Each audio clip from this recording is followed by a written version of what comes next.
요나 강의 시리즈를 시작해서 오늘은 이 본문을 중심으로 요나 강의 시리즈 두 번째 시간, 강권하시는 하나님. 한번 따라 하실까요? 강권하시는 하나님. 강권하시는 하나님. 강권하시는 하나님에 대한 말씀을 함께 나누자. 제가 말씀을 쭉 오늘 요나 1장 4절로 16절을 쭉 읽으면서 먼저는 그런 생각이 들더라고요.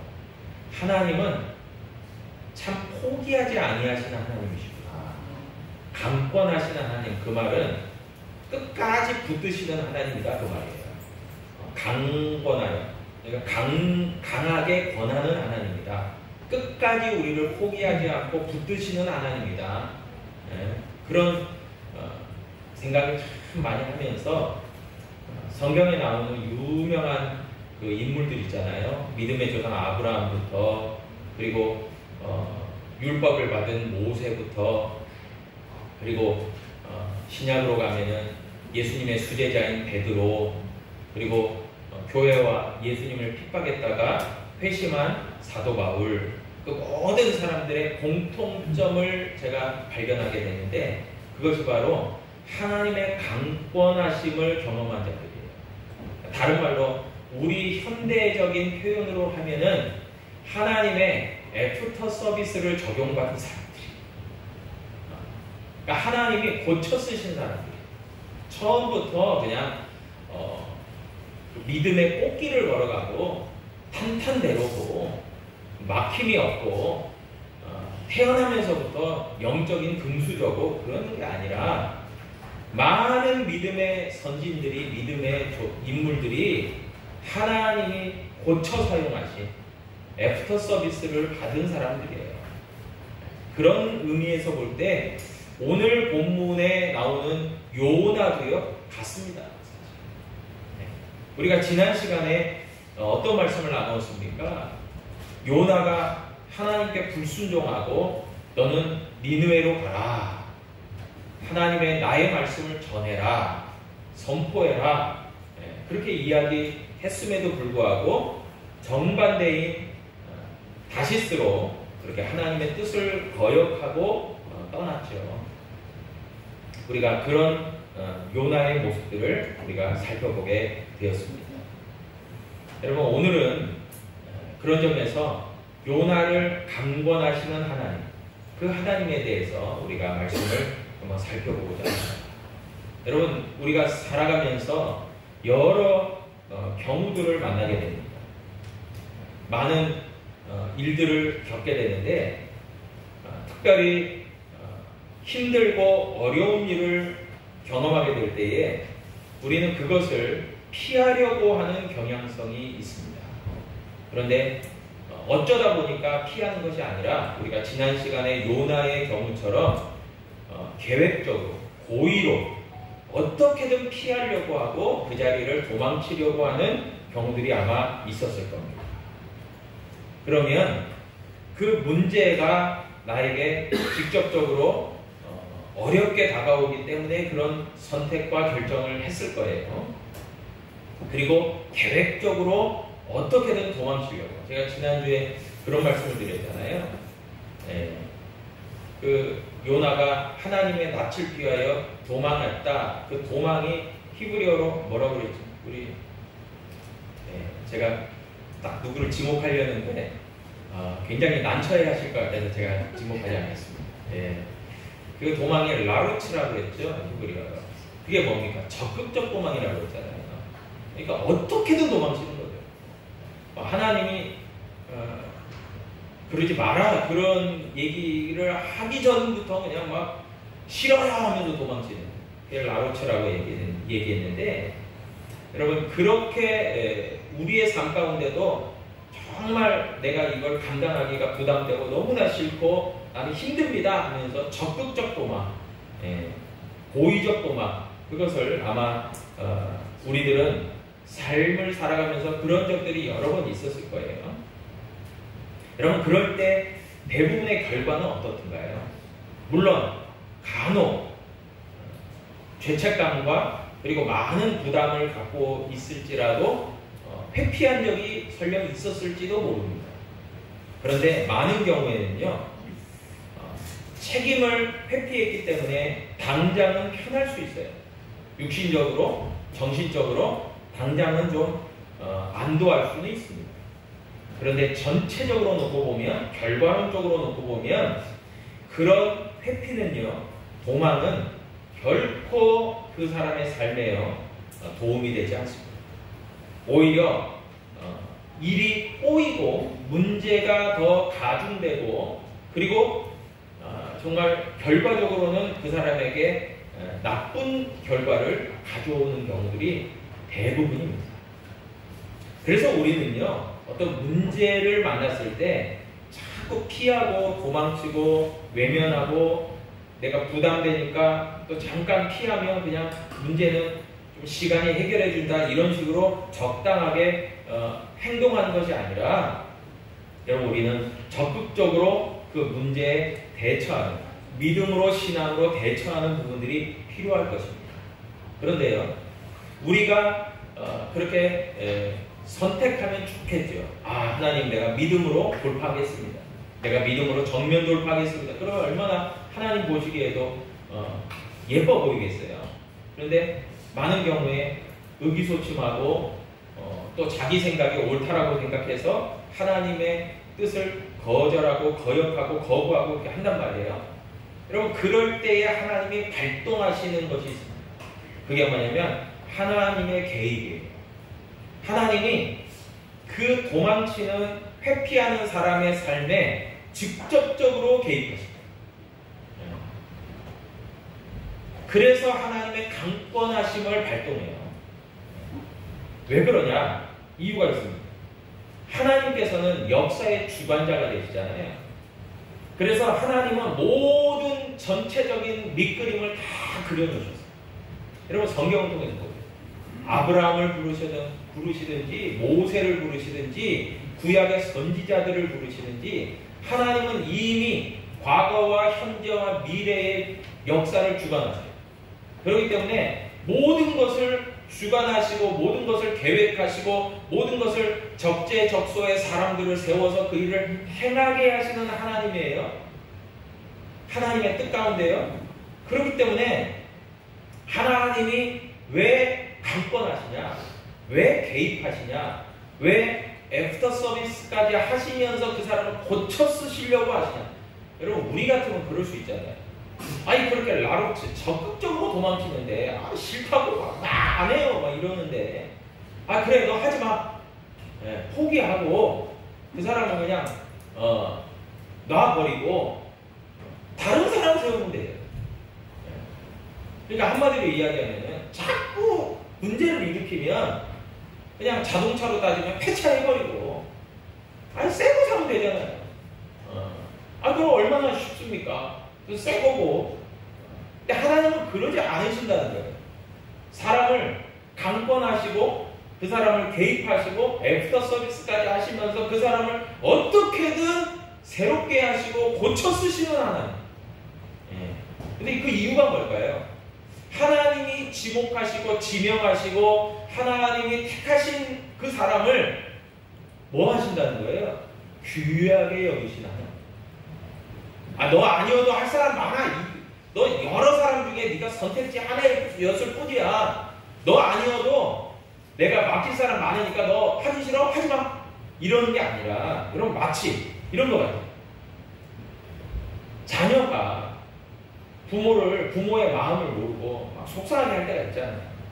그러면은, 야, 너 그렇게 부모 마음도 모르고 속상하게 할 거면 너 이제 호적 정리 들어가고, 너 이제 다른 집 호적으로 옮겨가고, 내가 말 잘 듣고 이쁘고 정말 부모에게도 잘하고 그런 자식 다시 데려올 테니까 너 그냥 알았어, 너 갈 길 가, 이럽니까? 부모가? 아니죠. 그런 부모는 하나도 없습니다. 어떻게든 잔소리하고 어떻게든 막 참 부슬리고 타이르고 어떻게든 이 아이를 사람 만들려고 노력하는 게 부모의 마음 아니겠어요? 왜 그럴까요? 귀한 존재로 여기니까 그래요. 사랑하니까 그래요. 사랑하고 귀한 존재로 여기니까 어떻게든 붙드는 거지. 그런 마음이 없잖아요. 대체가 가능하잖아요. 너 가, 네가 할게. 나는 또 다른 사람 세우면 돼. 상관없어. 근데 그런 면에서 보면요, 요나가 살던 당시에 니느웨로 가서 하나님의 말씀을 선포하는 가장 적임자, 하나님이 보시기에 대체 불가 자원이 누구예요? 요나예요. 근데 요나는 뭐라는 거예요? 나 하기 싫다는 거예요. 나를 누군가로 대체하라는 거예요. 그리고 하나님의 뜻이 바로 요나에게 있었음에도 요나는 지난 시간에도 살펴봤지만 여러 가지 민족적, 또 상황적, 정치적 여러 감정과 생각으로 자꾸 하나님께 변명하잖아요. 나 그렇게 못합니다. 내가 어떻게 적국 이방 나라에 가서 그렇게 하나님의 말씀을 선포합니까? 나 그렇게 안 할 겁니다. 못합니다. 나 그렇게 하기 싫어요. 이럴 거잖아요. 자기의 생각으로, 자기의 주관으로, 관점으로 변명을 하기 시작합니다. 근데 하나님 그럼에도 불구하고 아랑곳하지 않고 하나님을 강권하세요. 그래서 하나님 강권하시는 하나님인데 그 강권하신 하나님이 이제 요나의 삶에 직접적으로 개입하시는 거예요.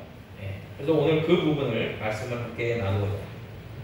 여러분, 하나님은요, 우리를 사랑하시고 존귀한 존재로 여기시고 우리에게 사명을 주시기 때문에 우리의 삶에 직접적으로 개입하고 강권하시는 하나님입니다. 그래서 그 강권하시는 하나님이 오늘 본문에 보니까 어떻게 요나의 삶에 직접적으로 개입하시냐? 1장 4절에 보니까 다음과 같이 말합니다. 여호와께서 큰 바람을 바다 위에 내리시매 바다 가운데에 큰 폭풍이 일어나 배가 거의 깨지게 되었다. 그렇게 얘기해요. 불순종에서 다시스로 가는 배를 타고 이제 지중해를 건너고 있는 요나와 그 배에 탄 사람들에게 하나님이 폭풍을 몰아오셨다 그랬어요. 폭풍. 바다 폭풍이죠. 여러분, 이 바다 폭풍이 의미하는 의미가 뭡니까? 이게 옳고 오시게 뭐예요? 하나님의 개입이에요. 그래서 하나님의 개입은 이렇게 직접적으로 예기치 못한, 하나님은 이미 예견하셨을지 모르지만 계획하시고 주관하시지만 당하는 입장에서는 예기치 못합니다. 여러분, 언제 비가 올지 언제 바람이 불지 물론 예보도 있지만은 어떻게 압니까? 모르죠. 갑자기 불어칩니다. 갑자기 몰아칩니다. 여러분, 우리에게 일어나는 사건 사고가 다 예고하고 일어납니까? 그러지 않아요. 갑자기 일어날 때가 많아요. 여러분, 그럴 때에 그런 예기치 못한 어려움과 시련이 우리에게 다가올 때 여러분, 그것들이 하나님의 사인일 수 있다는 것도 여러분 생각할 필요가 있습니다. 하나님이 왜 나에게 이런 시련과 어려움을 주시지? 여러분, 그러면 한번 생각해 봐야 돼요. 영적으로 한번 판단해 봐야 돼요. 내가 분명히 문제 있는 것이 있는가? 하나님 앞에서 내가 지금 어떤 잘못이 있는가? 여러분, 그런 것도 한번 판단해 봐야 될 부분이 있습니다. 왜 그렇습니까? 하나님이 개입하시고 계시기 때문에 그래요. 여러분, 그래서 하나님이 개입하시는 사람들은 두 가지가 있습니다. 첫 번째는 하나님이 더 이상 두고 볼 수 없어서 죄를 심판하시고 징벌하시고 벌하시는 그런 대상이 있고요. 또 한 가지는 그렇게 심판하고 멸망시키질 않아요. 하나님이 고쳐 쓰시기 위해서 잠시 어려움을 주고 한마디로 말하면 나무라는 꾸짖는 그런 좀 약한 처벌이 있습니다. 그래서 이 폭풍이 의미하는 게 뭐냐면 요나에게 하나님이 이 두 번째 약하게 요나를 생각하게끔 만드는 개입이었어요. 처벌하는 개입이었어요. 왜 그렇습니까? 하나님의 소유고 하나님의 백성이기 때문에 이렇게 개입하는 거예요. 간섭하는 거예요. 여러분, 어떤 아이가 욕을 하면서 막 갖다 예를 들어, 그럼 제가 이렇게 지나가면서 아이고, 어린 학생이 이렇게 막 욕을 하고 이렇게 지나가나? 물론 이제 타이를 수도 있겠지만 대부분의 경우는 아이고, 누구 집 자식인데 왜 저런지 모르겠네. 그러면서 아마 지나갈 거예요. 그런데 만약에 내 자녀가 그렇게 막 험한 말을 하고 욕을 하고 그렇게 하는데 내가 그걸 목격했다고 봐요. 그러면 가만히 있으면 그게 정상적인 부모입니까? 너 왜 그렇게 했어? 너 그거 잘못이야. 너 그렇게 하면 안 돼. 이렇게 얘기할 거 아닙니까? 마찬가지예요. 하나님께서도 내 백성, 내 소유이기 때문에 지금 요나를 지목하고 지명한 분이기 때문에 개입하신 거예요. 고린도전서 6장 19절로 20절에 보니까요. 너희 몸은 너희가 하나님께로부터 받은 바 너희 가운데 계신 성령의 전인 줄을 알지 못하느냐? 너희는 너희 자신의 것이 아니라 값으로 산 것이 되었으니 그런즉 너희 몸으로 하나님께 영광을 돌려. 우리가 왜 하나님께 영광을 돌려야 될 의무와 책임이 있습니까? 하나님이 값을 주고 사신 하나님의 백성이고 자녀이기 때문에 그래요. 그렇기 때문에 그런 영적인 의무가 있는 거예요. 하나님의 소유이기 때문에 그래요. 그래서 결코 포기하지 아니하시고 개입하시고 간섭하시고 강권하신 하나님이에요. 그래서 요나의 삶에 폭풍우를 몰고 오게 하신 거죠. 여러분, 폭풍은요 얼핏 보면 고난이에요. 너무나 힘든 겁니다. 자칫 잘못하다가는 생명의 위협을 느끼는 거예요. 그래서 이러다가는 죽을 수도 있겠다 이런 생각이 들 수도 있어요. 여러분, 그런데 그것을 하나님은 주된 목적으로 사용하십니다. 어떤 목적이에요? 우리를 깨닫게 하고 되돌이키게 하고 다시 생각해보게 하고. 여러분, 지금 요나의 생각의 100%는 지금 다시 쓰잖아요. 니느웨는 안중에 없어요. 근데 하나님께서 수독시키시고 폭풍으로 그 배를 수독시키시고 고난 가운데서 요나를 다시 한번 생각하게 만들고 깨닫게 하고 되돌이키게 하는 방편으로 폭풍을 사용하셨다는 거예요. 이게 직접적인 개입이었어요. 여러분, 우리의 경우는 여러 가지로 나타날 겁니다. 또 다른 폭풍이 우리의 삶 가운데 또 있을 수 있어요. 하나님, 내가 꿈꾸고자 하는 건 이건데 내가 생각하고 내가 바라는 건 이건데 하나님 왜 이거 안 들어주십니까? 왜 이거 이루어지지 않습니까? 여러분, 어떻게 생각하셔야 됩니까? 내가 최선을 다해서 했지만 원하지만 바라지만 하나님의 뜻이 다른 곳에 있는, 하나님의 나를 향하신 뜻은 다른 곳에 위치해 있나? 여러분, 생각해 봐야 될까요? 그리고 하나님께 물어야 될까요? 하나님, 나를 향하신 하나님의 뜻이 무엇입니까? 내가 분별하고 믿음으로 선택하고 바라보고 결정하게 도와주십시오. 그래야 될 거 아니에요. 아무 생각 없이 나는 왜 이렇게 힘든지 모르겠어요. 하나님은 나를 안 도와주시나 봐. 여러분, 이렇게 생각할 게 아니라 하나님의 뜻이 분명히 다른 데 있는 거 아닙니까? 하나님의 뜻은 내가 생각하는 것과 다를 수 있겠다 이런 생각을 해야 되는 거예요. 그리고 내가 잘못된 부분이 있다면 내 삶의 어떤 부분을 방향성을 고치기를 원하시는 하나님이구나. 하나님의 개입 가운데서 그렇게 생각해 볼 줄 알아야 되는 거죠. 요나가 그런 상황이었다는 거죠. 두 번째는요, 오늘 본문 4절로 16절을 통해서 하나님의 강권하신 가운데서, 하나님의 개입 가운데서 우리는 무엇을 확인하게 되냐면은, 하나님이 개입하실 때에는 그 요나 당사자만이 아니라 주변인들까지 큰 영향력 아래에 놓일 수밖에 없다라는 거예요. 오늘 5절이 얘기합니다. 사공이 누구예요? 배를 젓는 사람들이잖아요.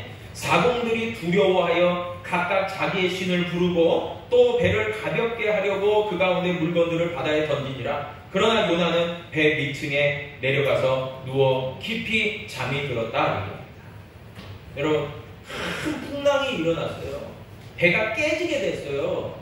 이제 파선이 되면 다 물빛이 되는 거예요. 다 죽어요. 그래서 그 노련한 선장부터 뱃사공들이 정말 어쩔 줄 몰라 하고 있는 가운데서 배 밑창에서 누가 자고 있어요? 요나가 잠을 자고 있는 거예요.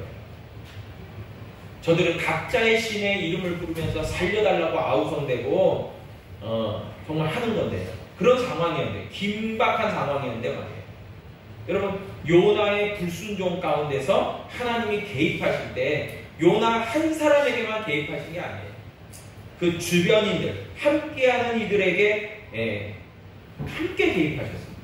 여러분, 구약에서도 보니까요, 이스라엘 백성들이 불순종했을 때, 아간의 범죄 같은 범죄가 있었을 때 하나님은 몇 명만 치신 게 아니었어요. 공동체 전체에 어려움과 징계를 내리셨어요. 왜 그랬을까요? 많은 사람들이 하나님의 간섭하심과 하나님의 통치와 하나님의 역사를 바라보게 하시는 방식이 하나님의 방식이에요. 그리고요, 또 한 가지가 있어요. 왜 이렇게 하나님은 그렇게 개입하실까?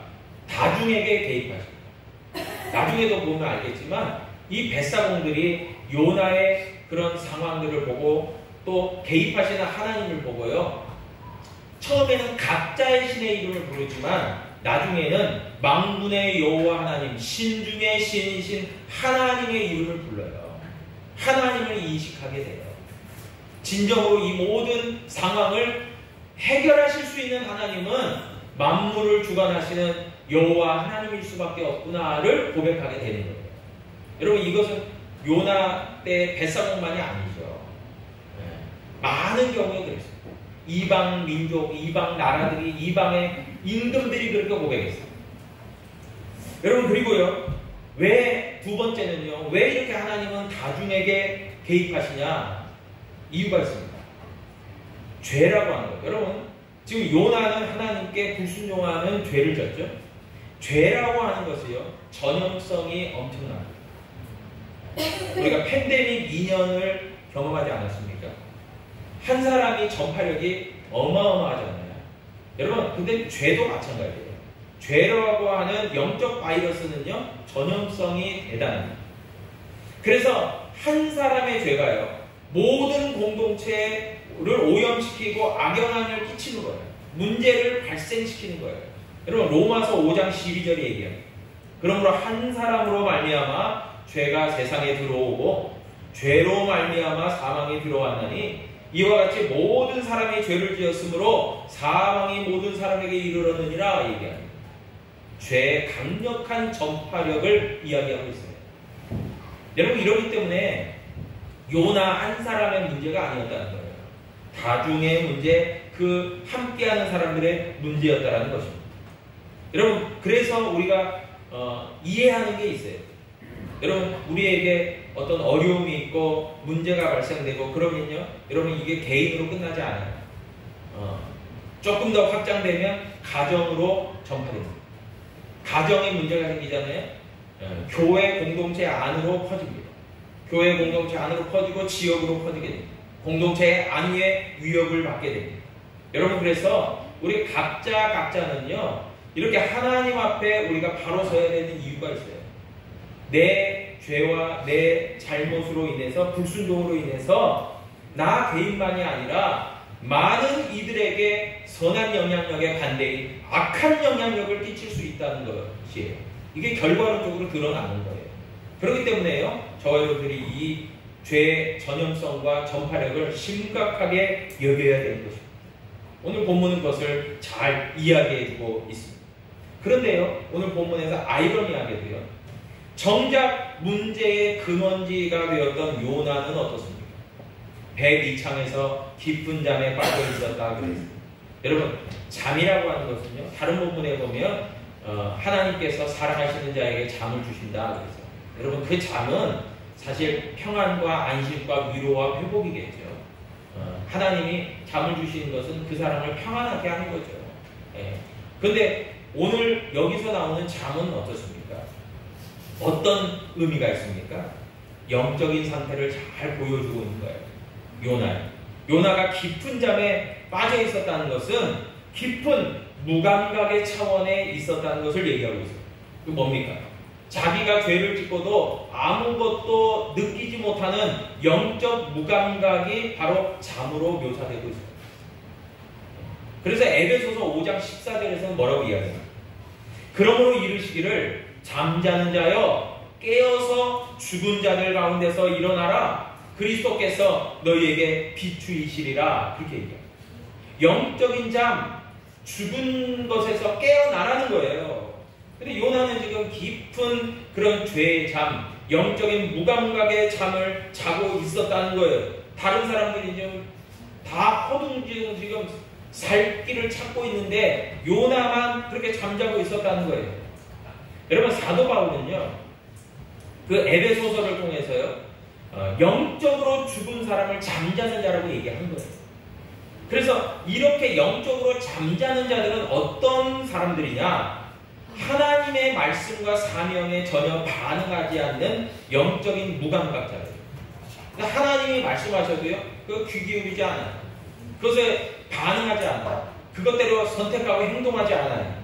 그랬기 때문에 요나가요, 당시에 배 밑창에서 깊은 잠에 빠져 있었던 거예요. 하나님께 불순종할 뿐만이 아니라 하나님의 말씀을 거역하고 하나님의 사명을 거역하고 영적인 침체에 빠져 있는 이 요나의 모습을 우리는 확인하게 되는 거예요. 여러분, 그래서 하나님이 어떤 사람에게 개입하시냐? 이런 사람에게 개입하시냐? 그냥 두고 보면 안 돼요. 그냥 이 사람은 망하게 생겼어요. 그냥 놔두면 망하는 거예요. 그렇기 때문에 하나님이 그 사람을 사랑하시기 때문에 개입하시는 줄로 믿으시길 바랍니다. 그러면 마지막 세 번째는요.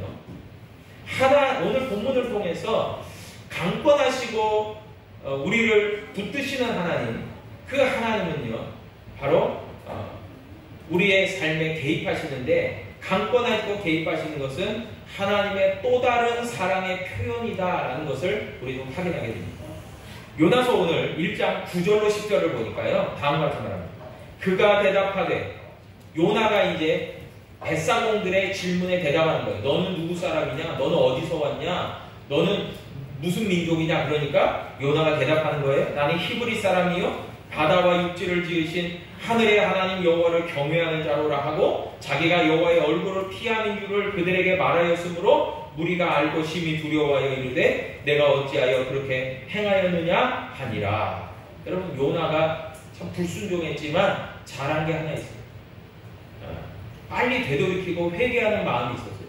회개하는 마음의 첫 번째 반응이 뭡니까? 솔직함이에요. 여러분, 자꾸 이상한 얘기 갖다 붙이고 거짓말로 하고 변명하고 핑계대고 내가 그러지 않았다 자꾸 했으면, 여러분, 요나는 구원받지 못하고 그 배는 파손됐을 거예요. 그런데요, 요나는요, 사태의 심각성을 깨닫고요, 이 위기를, 이 폭풍을 몰고 오신 분이 하나님이신 것을 알고 나서는 솔직하게 이 모든 것을 이야기합니다. 요나가 깊은 영적 침체를 겪고 있었지만 그의 양심마저 화인 맞은 건 아니었어요. 요나가요, 그렇게 망가진 상태는 아니었던 거예요. 여러분, 그래서 하나님은요, 요나를 그렇게 사랑하시고 고쳐 쓰시기를 원하신 것은 요나의 이런 마음 때문에 그래요. 믿음 때문에 그래요. 여러분, 그래서 하나님이 이렇게 개입하시면 또 다른 하나님의 사랑의 표현이다라는 것을 우리는 확인하게 됩니다. 여러분, 요나가요, 불순종했어요. 하나님을 낯을 피해서 도망쳤어요. 그러나 하나님 끝까지 붙드시는 거예요. 포기하지 않으시는 거예요. 폭풍까지 몰아서 정말 너 알겠니? 깨닫게 하시는 거예요. 사랑하시기 때문에. 여러분, 이러한 사실을 깨닫고요, 요나는요, 마침내 결정을 합니다. 자기의 목숨을 보장하지 않고 자기의 목숨을 돌보지 않고 선원들에게 다음과 같이 이야기합니다. 요나서 1장 12절. 그가 대답하되 나를 들어 바다에 던져라. 여러분, 이것은 나 하나를 희생시켜서 당신들은 이 책임을 모면해라, 그 말입니다. 여러분, 이런 이야기까지 할 정도는 뭡니까? 요나가 제대로 깨닫기 시작한 거예요. 그러면서 뭐라고 이야기합니까? 바다에 던지라. 그리하면 바다가 너희를 위하여 잔잔하리라. 너희가 이 폭풍을 만난 것은 나 때문인 줄 내가 안다. 그 뭡니까? 이 폭풍을 몰고 오신 분이 하나님이신 것을 제대로 안 거예요. 내가 왜 지금 원치 않는 고난을 당하지? 나 때문에 지금 다 상황이 지금 이렇게 어렵지? 문제가 이렇게 커졌지? 그런데 나는 이렇게 그 위기를 좀 피하려고 하고, 이게 아니라 요나가 직접적으로 확인하게 된 거예요. 폭풍까지도 동원해서 나의 삶에 개입하시고 강권하시는 하나님을 확인하게 된 겁니다. 그러면서 요나의 믿음은 뭐예요? 그 폭풍도 몰고 오시는 하나님이 폭풍도 잔잔하게 하실 줄 믿나이다, 그거예요. 여러분, 이 믿음이 필요한 거예요. 그냥 문제 직면에서 문제만 보면은 문제가 풀리지 않아요. 문제가 더 꼬여요. 그런데 뭡니까? 문제가 닥쳤지만, 문제에 직면했지만, 문제의 해결자 되시는 하나님을 내가 믿습니다. 이 믿음이 우리에게 필요한 거죠. 요나는 제대로 그것을 확인하게 된 거죠. 여러분, 그래서 요나는 다시 한번 결단하는 거예요. 나를 물에 던지세요. 여러분, 그러면 뱃사공들이요, 물에 던지려는 마음이 있겠습니까? 없겠습니까? 나 하나를 희생해서 여러분 사십시오. 그러니까 이 뱃사공들도 요나의 말에 굉장히 감동이 있는 거예요. 이거 얼마나 감동스러운 말입니까? 나 하나 어떻게 하고 여러분 다 사세요. 내 잘못입니다. 그러니까 얼마나. 그래서 이 성경에 보니까 열심히 뱃사공들이 아유 알겠는데 알겠다. 그런데 우리가 최선을 다해서 노를 저어가지고 육지로 어떻게든 되겠다. 열심히 된 거예요. 근데 안 돼요. 이게 계속 열심히 노력하는데 안 되는 거예요. 그러니까 뱃사공들이 최후의 수단으로 도저히 내가 당신 살리려고 했는데 안 되겠다. 그러니 당신이 이야기한 대로 이것은 사람의 노력으로 불가능하다. 그러니까 당신이 말한 대로 이게 맞는 것 같다. 그래서 던져요, 그냥 바다에. 이게 어떻게 보면 무책임한 이런 행동이 아니죠. 저들도 최선을 다하는 거예요. 그러다가 요나의 결정대로 바다에 던져. 그러면서 또 다른 국면이 이제 전개가 되는 거예요. 여러분, 하나님은요 폭풍만 주시는 게 아니에요. 또 다른 것을 계획하고 계세요. 이제 그 이야기를 다음 시간에 이제 하게 될 거예요. 그러면 하나님을 믿으세요. 여러분 한번 따라해주세요. 하나님을 전적으로 믿을 때 또 다른 국면이 열린다. 아멘. 그런 거예요. 이거 끝이고 이제 죽네? 여러분 아니에요. 또 다른 게 기다리고 있어요. 또 다른 국면이 기다리고 있어요. 하나님이 예비해놓고 계세요. 여러분 하나님을 믿어야 돼요. 그렇기 때문에. 여러분 오늘 본문을 통해서 우리를 사랑하시기 때문에 끝까지 강권하시는 하나님, 그리고 우리를 붙드시는 하나님, 우리가 회개하고 하나님께 돌이킬 때 또 다른 것을 예비하고 준비하시는 하나님, 그 하나님을 여러분 꼭 기억하는 저와 여러분 되시기를 축원합니다. 기도하겠습니다. 아버지 하나님 감사합니다.